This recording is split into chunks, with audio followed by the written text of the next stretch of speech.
Welcome to NJ channel. இன்னைக்கு நம்ம சேனல்ல லேப் அசிஸ்டன்ட் ரெக்யர்மெண்ட்டை பத்தி தான் இந்த வீடியோல நம்ம பார்க்க போறோம். ஸோ இதில் பார்த்தீங்கன்னா 8th பாஸ்லேருந்து எனி டிகிரி படித்தவங்க வரையும் இந்த ஜாபுக்கு அப்ளை பண்ணலாம் அப்படின்னு சொல்லியிருக்காங்க.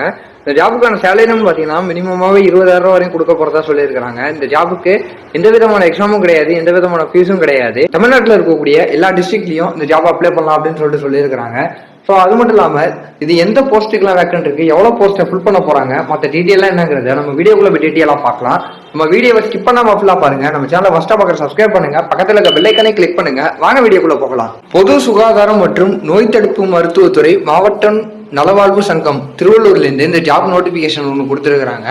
ஸோ இதில் பார்த்தீங்கன்னா லேப் டெக்னீஷியனுக்கு ஃபுல் பண்ண போகிறதா சொல்லியிருக்கிறாங்க. ஒரு போஸ்ட்டை ஃபுல் பண்ண போகிறதா சொல்லியிருக்கிறாங்க. இதுக்கான மாத சம்பளம்னு பார்த்தீங்கன்னா 13,000 வரையும் கொடுக்க போகிறாங்க. இதுக்கான தகுதின்னு பார்த்தீங்கன்னா டிஎம்எல்டின்னு சொல்லியிருக்கிறாங்க. டிஎம்எல்டின்னு பார்த்தீங்கன்னா diploma in medical laboratory technician சொல்லுவாங்க. ஸோ இந்த படிப்பு முடிச்சிருக்கணும் அப்படின்னு சொல்லிட்டு ஒரு தகவல் வந்துருக்குது. ஸோ அதுக்கு கீழே பார்த்தீங்கன்னா இதை மென்ஷன் பண்ணியிருக்காங்க, இந்த பதவி தற்காலிகமானது அப்படின்னு சொல்லியிருக்கிறாங்க. ஸோ அதுக்கப்புறமா கீழே பார்த்தீங்கன்னா அனுப்ப வேண்டிய முகவரி கொடுத்துருக்காங்க. இந்த ஜாபை ஆஃப்லைனில் தான் அப்ளை பண்ண முடியும், போஸ்ட் மூலியமாவோ இல்லை நேரடியாக கொண்டு வந்து கொடுக்கணும் அப்படின்னு சொல்லியிருக்காங்க. ஸோ அதுக்கான அட்ரஸையும் கீழே கொடுத்துருக்காங்க. இல்லை ஸ்பீட் போஸ்ட்டும் பண்ணலாம் அப்படின்னு ஒரு தகவல் வந்துருக்குது. ஸோ அதுக்கு கீழே பார்த்தீங்கன்னா அப்ளை பண்ணுறதுக்கான அப்ளிகேஷன் ஃபார்மையும் கொடுத்துருக்காங்க.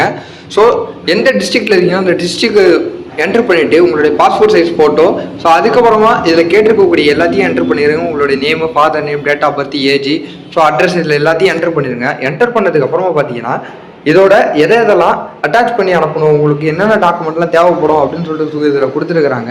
ஸோ இதில் கேட்டிருக்கக்கூடிய எல்லா டாக்குமெண்ட்டையும் அந்த அப்ளிகேஷன் ஃபார்மோட நீங்கள் அட்டாச் பண்ணி ஸ்பீட் போஸ்ட் மூலியமாவோ இல்லை நேரடியாகவோ கொண்டு போய் கொடுத்து அப்ளை பண்ணுங்கள். இந்த வீடியோவை ஸ்கிப் பண்ணாம ஃபுல்லாக பார்த்துப்பீங்கன்னு நினைக்கிறேன். இந்த வீடியோ பிடிச்சிருந்தா லைக் பண்ண, கமெண்ட் பண்ணி, ஷேர் பண்ணுங்க. இதே மாதிரி ஒரு சூப்பரான வீடியோவில் நான் உங்களை அடுத்து சந்திக்கிறேன்.